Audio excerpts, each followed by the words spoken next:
packet pushers.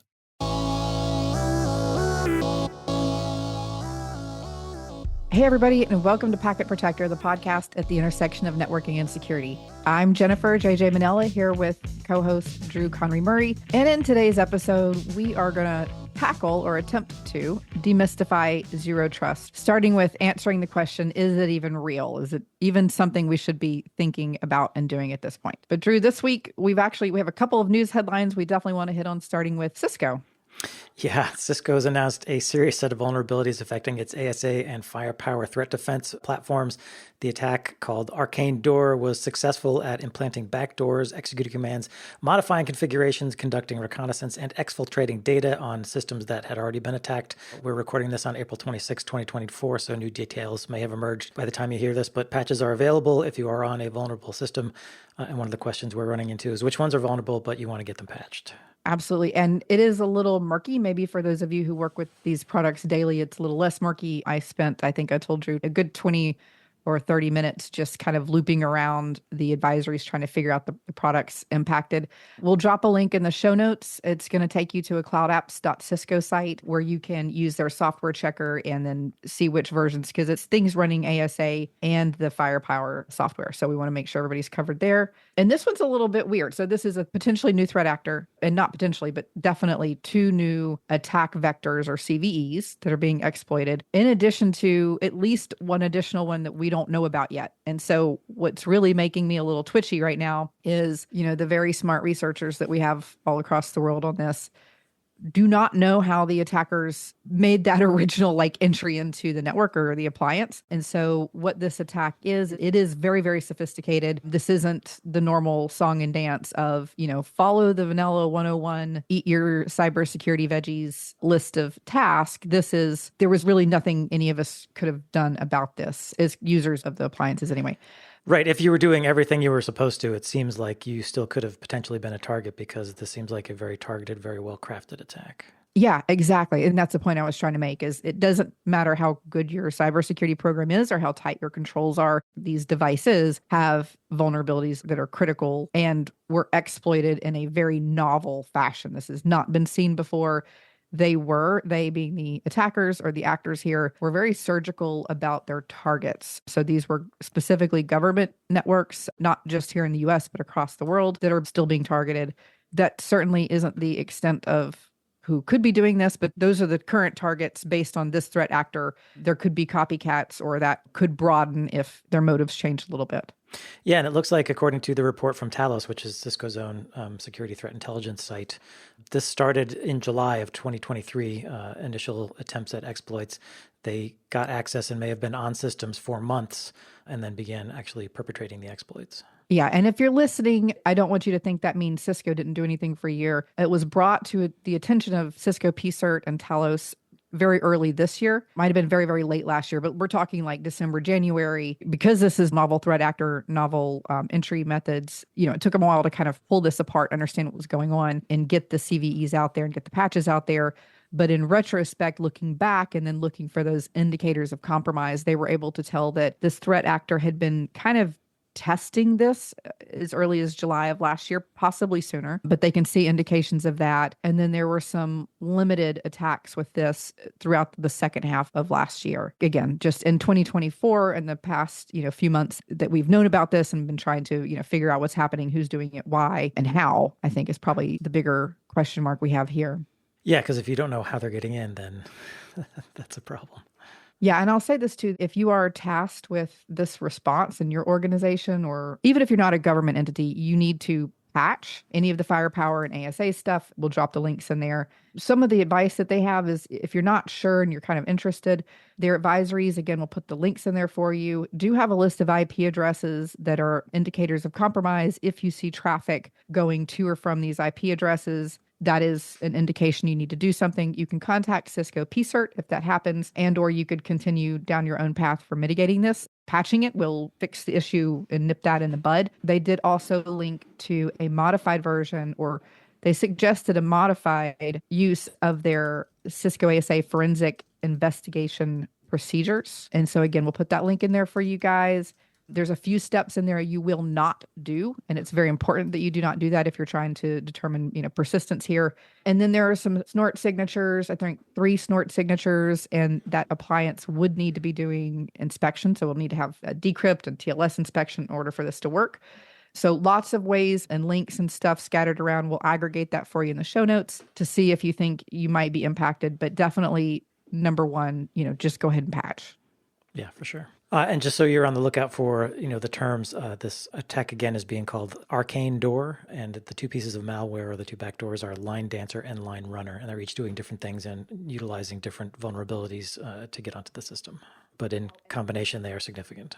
Yes. And they do also kind of bypass any traditional forensics tools because of the way the Line Dancer sits in memory, doesn't really write files initially, and then it uses replaced files in some of the debug areas. It destroys itself during certain activities like certain reboots. So yeah, definitely some good juicy stuff there if you're doing some hunting and digging. It's a pretty interesting, twisty one. I'm curious to see more on this in the coming weeks. I'm sure we'll be talking about it again. And I don't know how this initially happened because in order to execute the first thing, there had to be a file that the actor had put on the device. So we don't know how that happened first.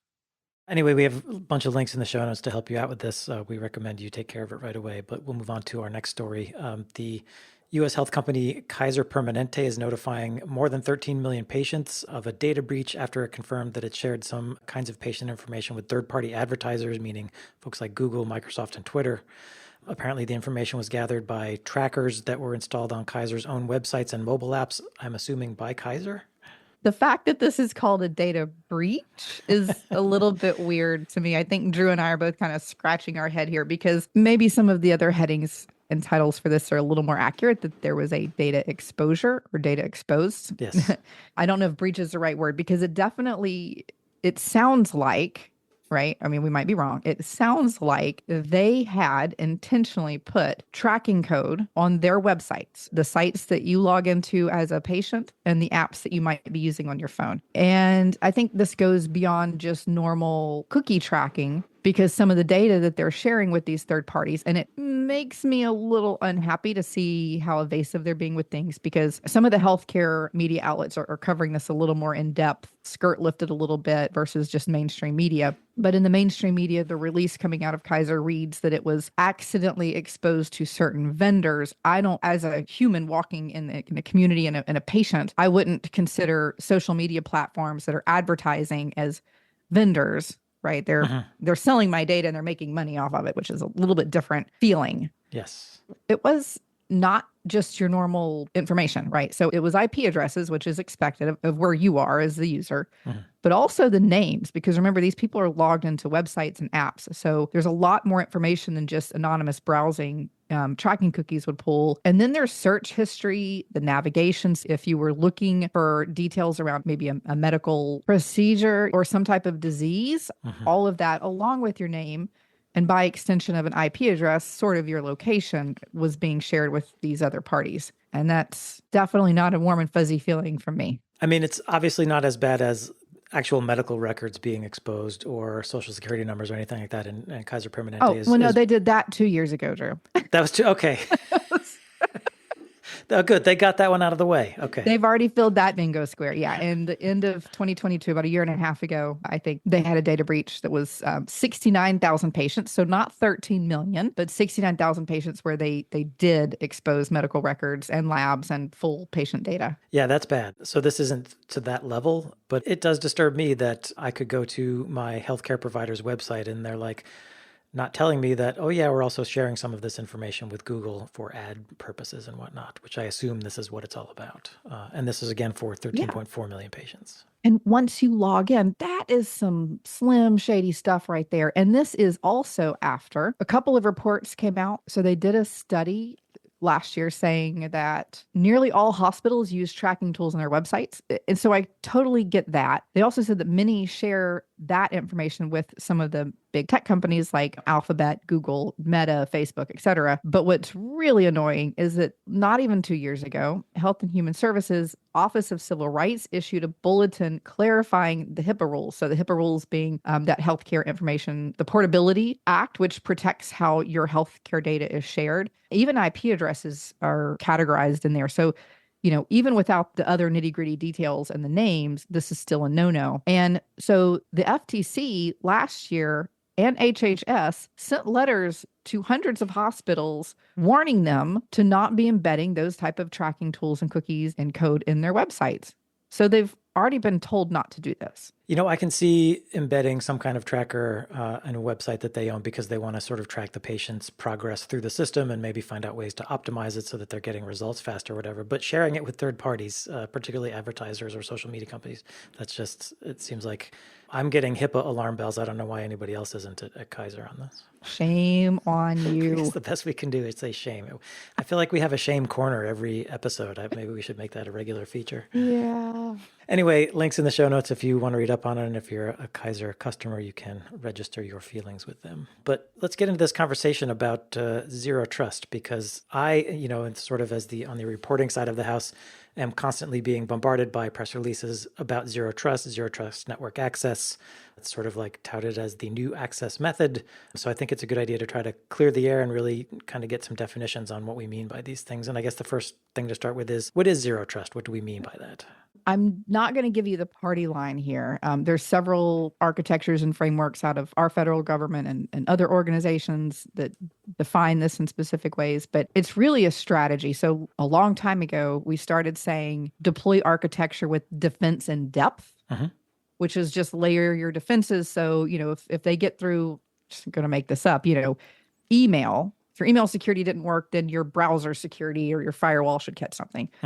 So this is a strategy in the same way that is, but it really is a fundamental shift in probably zero trust is a bit of a misnomer. It's more of removing implicit trust, but it goes a little bit beyond that. So there's kind of shades of zero trust from a maturity and a depth standpoint, where we're kind of going from just doing what we should have been doing a little bit better as step number 1 or 2, and then getting toward that end goal, which is a moving target. So I hate to call it an end goal, but a milestone further away that's more fundamentally different in terms of accessing resources and data and establishing connections between things. And when we get to that other sort of down the road thing, we're talking about like bringing in observability. We're talking about adding trust inferences. And I can give some specific examples because I hate when documents just throw a bunch of words. But basically, it's taking more inputs to make better decisions that are dynamic. Yeah, I think that's a good way to think about it. And it's also important, I think, to note that when we're talking about zero trust, this is a strategy. This is an architectural approach. It's not necessarily something you go out and buy, like on a menu, like, I'll take the zero trust.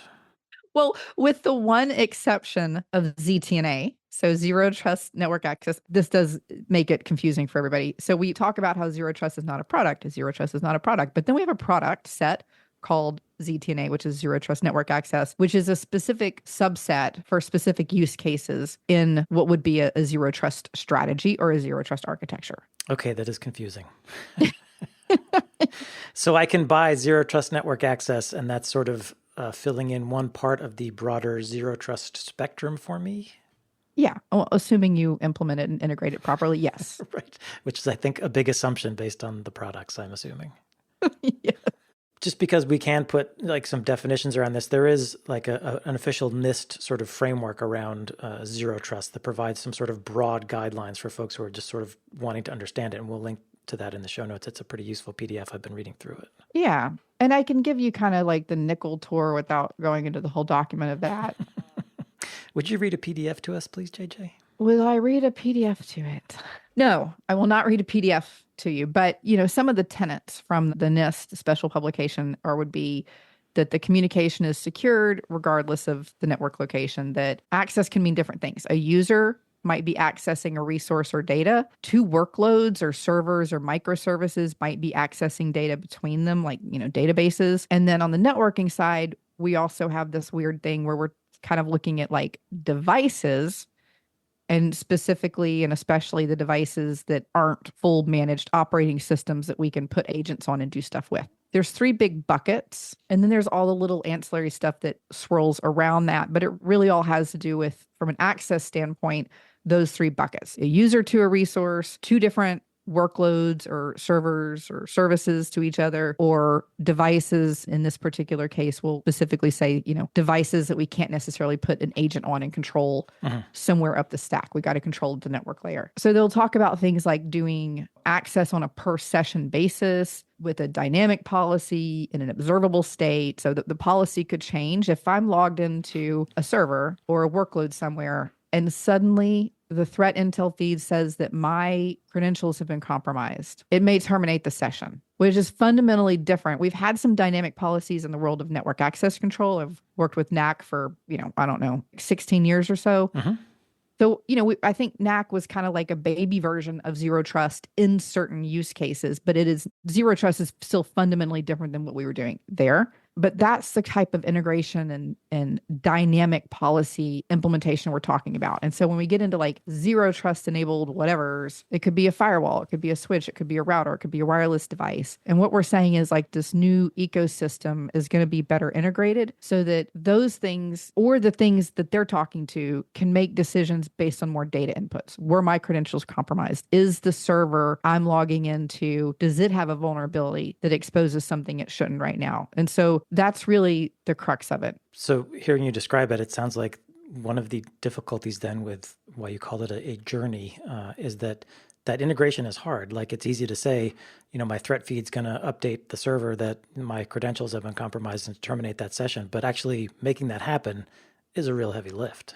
Yeah. And this is why I do some of the volunteer work I do with some of the working groups, because, the people that are making policies and frameworks and guidance around these things haven't necessarily, I don't want to say all of them, I don't want to generalize, but most of them haven't done what we've had to do, and probably most of the listeners have had to do, like to sit there and say, okay, well, secure all of your connections, identify and authenticate every single device, and put a microsegmentation per device, and don't use MAC addresses for identity. Like, it's not reasonable, but they don't know that because they haven't had to do it. Again, those three buckets, a lot of times the teams and the professionals that are implementing those solutions in those three areas, users to resources, which is kind of where ZTNA tends to fit in. And these are things like your VPN replacement, right? A user accessing something versus workload to workload versus, devices on a network, especially headless devices. Those are usually different teams, but they're also usually different enforcement mechanisms, and they're different products. Right. And that's where I think everything really gets confusing and squishy, because there is not one vendor that I know of. Now I'm kind of interested to see the whole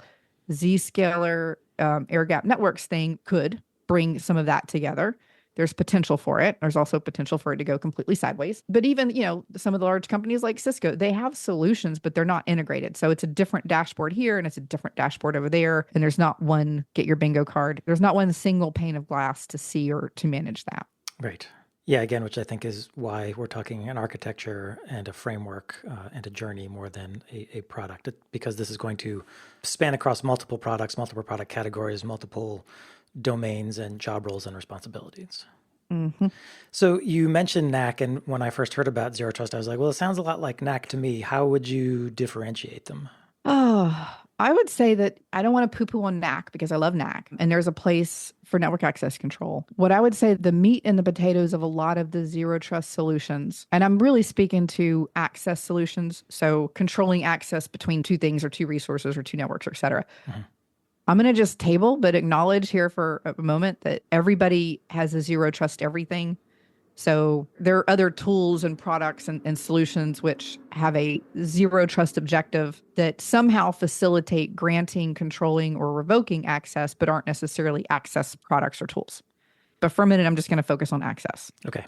Because I think that's where the bulk of this is. So I think with network access control, we primarily rely on the network and those enforcement mechanisms. There's been a few exceptions over the years, but the enforcement mechanisms tend to be layer 2 or layer 3. And sometimes we get a few blushes of like layer 4 into there. The zero trust architectures, solutions, and protocols are really more geared to work at upper application layers. And so that's why a lot of the products are very appropriate for the VPN replacement where it's a user to a resource or that workload to workload. Because in those scenarios, with few exceptions of legacy stuff, we can do it in software. We can control it in software because we can put software on it or in front of it. Okay, so like a client, I can put software on a laptop, a client agent on a laptop, or I can force that laptop to pass through some kind of gateway like a firewall or something. Yeah, exactly. And so let's talk about like ZTNA type things and like VPN replacement type of technologies where the user is accessing something. If it's a user on a something, it's a laptopy tablet kind of a thing that we can install an agent. And some of them are dissolvable or like reverse proxy. Like some of them don't have an agent where you have to actually install something. So there are mechanisms, just like in other technologies we've had that would let a unmanaged, user or device take advantage of some of this. So think about like contractors or certain BYOD applications.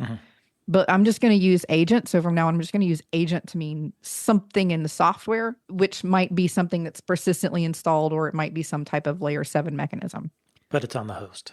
Okay. Yeah, but it's acting on the host in some way or the other. And then it could also be acting on the resource I'm accessing. And so a lot of the zero trust products, and I'm kind of lumping a lot of things here, but a lot of the zero trust access products, they do some authentication. They vet that these two things are allowed to talk to each other, whatever that is. My understanding is they typically do this by talking to some existing identity or access management system or Active Directory or something. They're talking to some kind of identity and credential store somewhere. Often, yeah. In the magical pretend world of the NIST architecture, there is a policy engine that is like the master brain. I don't know. I'm having flushes of like, what is the Yellow Brick Road? The Wizard of Oz. Yeah. The Wizard of Oz. So I'm having like, follow the Yellow Brick Road. And we've got the wizard, and that is the policy engine that's making all the decisions.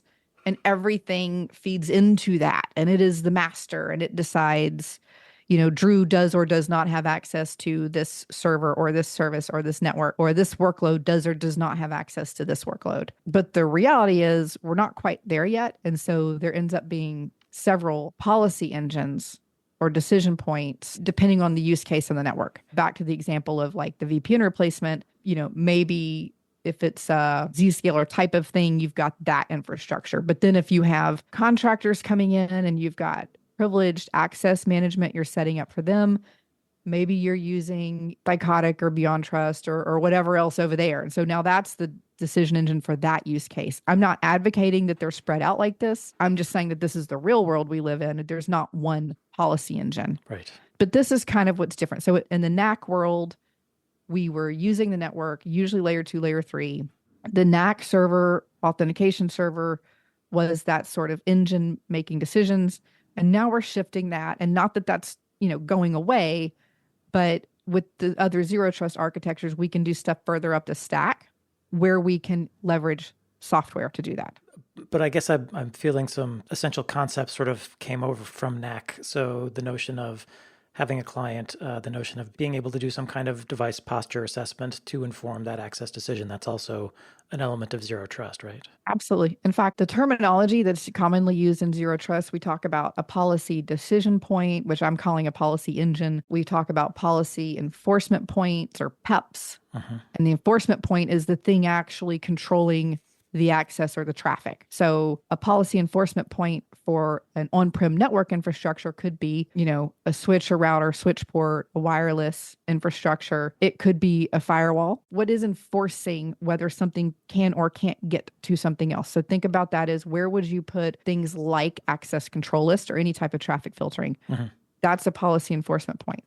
But if we take it off of the network and we're talking about, workloads or users and software-based things, that enforcement point then can live in the workload or the resource if it supports that, if it's a modern application, or we can make kind of like an enclave model where we put an enforcement point, which still it could be a piece of software. It's just instead of living in the application we're protecting or the server, it might be right in front of it for legacy applications. And so here's the other kind of weird thing with zero trust versus, NAC and some of the networking based stuff. When we're operating further up the stack like this, many of the products, and I'm specifically talking about product vendor implementations versus the architecture as it's described in the NIST standard. Yeah. So a lot of the products, what they do is they, for lack of a better word, that policy engine, that policy decision point says, so let's say, Drew, you're trying to access a server and it's at Packet Pusher's headquarters in wherever that is. Dallas. It's not actually in Dallas. Just suddenly saw Texas in my head. Okay, go with it. All right. So what they'll usually do is like you establish a connection to the policy engine, and the policy engine already knows and has a relationship with that server that's in Texas. What some of them do is they will build those two tunnels. And then if you're remote from each other and you're going over the internet anyway, because you're not in Dallas, right?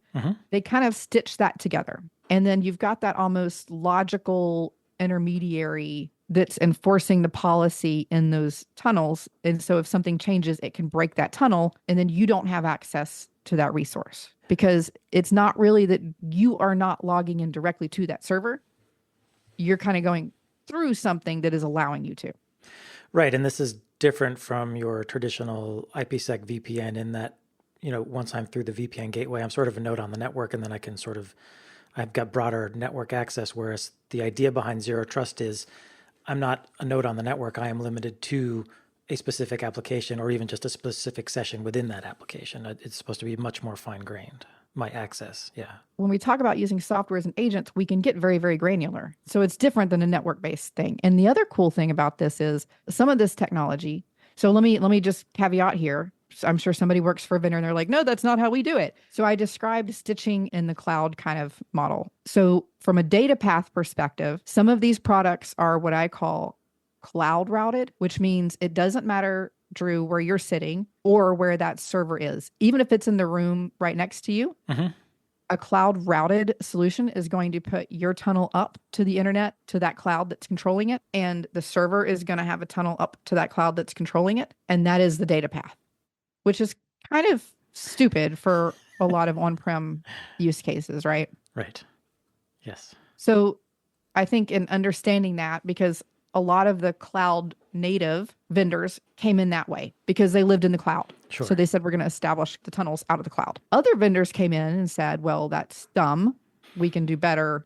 And so there are vendors, Fortinet and others that came more from routing and network infrastructure who have options for direct pathing and direct routing between their enforcement points, which could be somebody's switch, firewall, router, or an agent sitting on a laptop. So if I'm thinking about all of the things we're talking about, and I'm thinking I've got my VPN clients, I've got ICE or ClearPass, I've got Active Directory, can I kind of stitch all that together and call it Zero Trust? Maybe. Maybe not.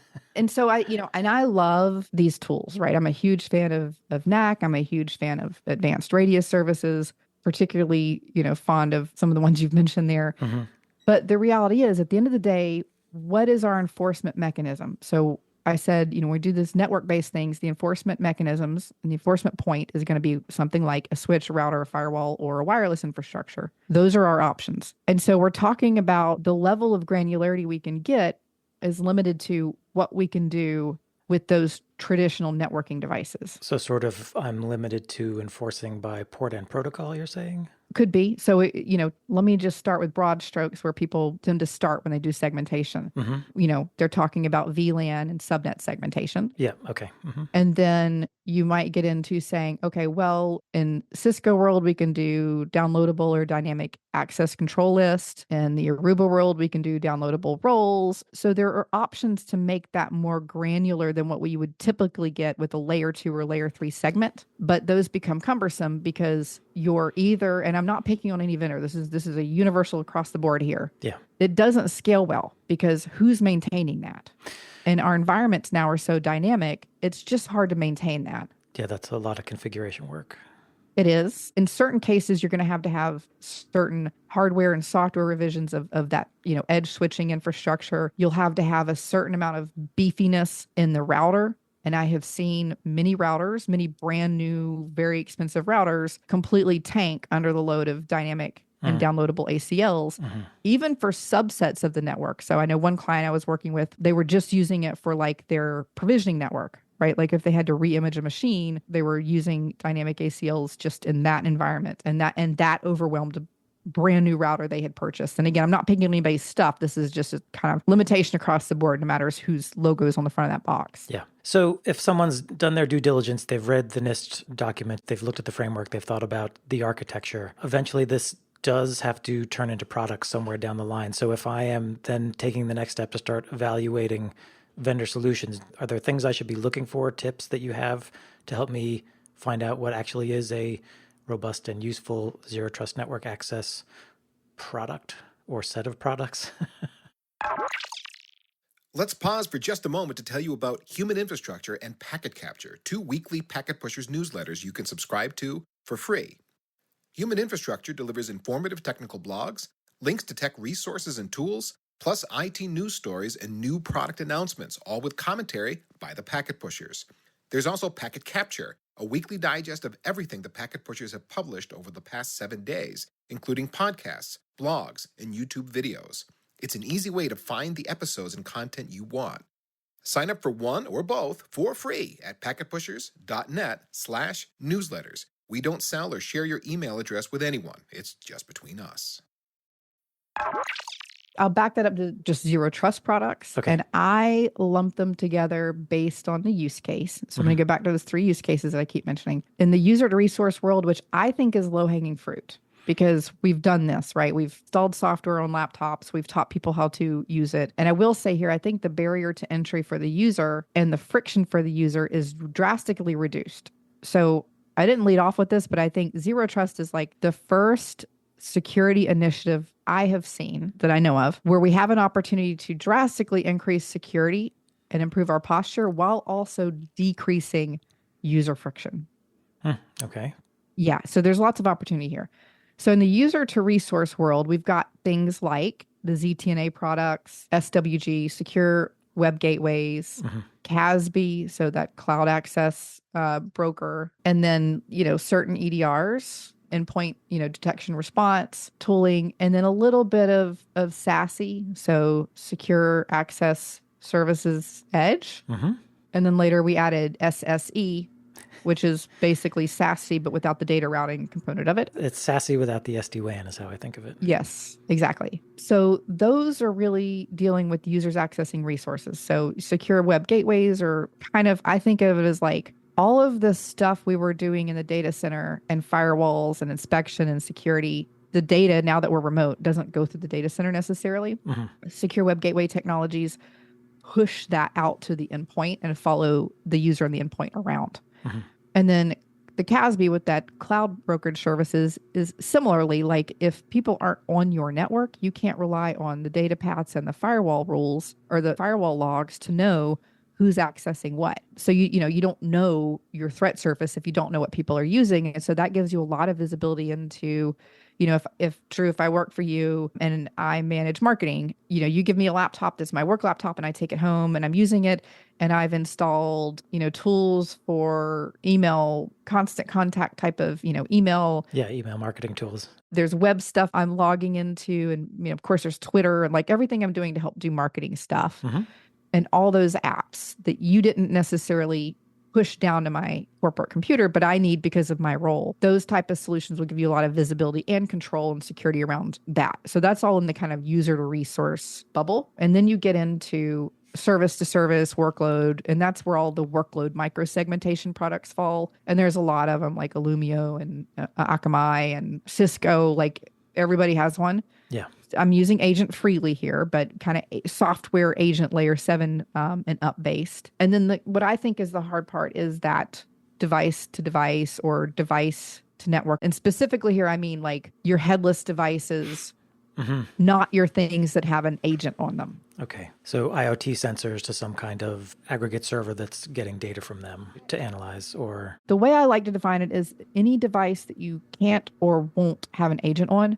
So it could still be a standard compute. Like it could be a laptop or a tablet or whatever, but maybe there's some reason you can't install your agent on it. Maybe like a kiosk or something or... Yeah, it could be a kiosk. It could be a third party. Like it could be a business partner has some of their stuff on your network or it's managed by some third party. Very common in healthcare, very common in certain manufacturing, very common in OT environments where, somebody else is managing the stuff for you in part or wholly. And so all of that would fall under if we can't install an agent and we need to use the network for enforcement, it gets lumped into that. Okay. And now we're talking about the network microsegmentation products, circling back around to all of the NAC type of things. So all of the stuff I mentioned before, where we're talking about like installing agents, if we can't do that, now we're back to that network piece. And so all of the NAC products you mentioned, there's Cisco ICE, there's ClearPass, there's Forescout, there's FortiNAC, there's others I'm sure I'm forgetting. That's an option. Again, you're not going to get probably quite as granular across the board. There are some new products, a new kind of class of products that use a lot of fancy marketing terms, but basically what they're doing, they're an appliance. It could be virtual or hardware, and they serve as the default gateway for whatever network you point to it. Yep. So IoT is a great example. It could even be like printers and stuff, OT environments. And I'm going to caveat, there's a lot of stuff in the IT world I would not transfer over to OT. So there's an asterisk with that. But any of those kind of headless devices. And the cool thing about those products is, and this is kind of what Air Gap Networks does, which is why it's interesting Zscaler bought them, because they're obviously trying to fill this gap. So if you imagine that now that thing is the default gateway, as a network engineer, I'm looking at this and going, okay, so anything that's not layer 2 adjacent, anything that's on a different network is going to go through this, and therefore I can have policy for it. And the juicy part about what these products do is they help auto-magically visualize that traffic, and they start to categorize it for you to see what's talking to what, with what frequency.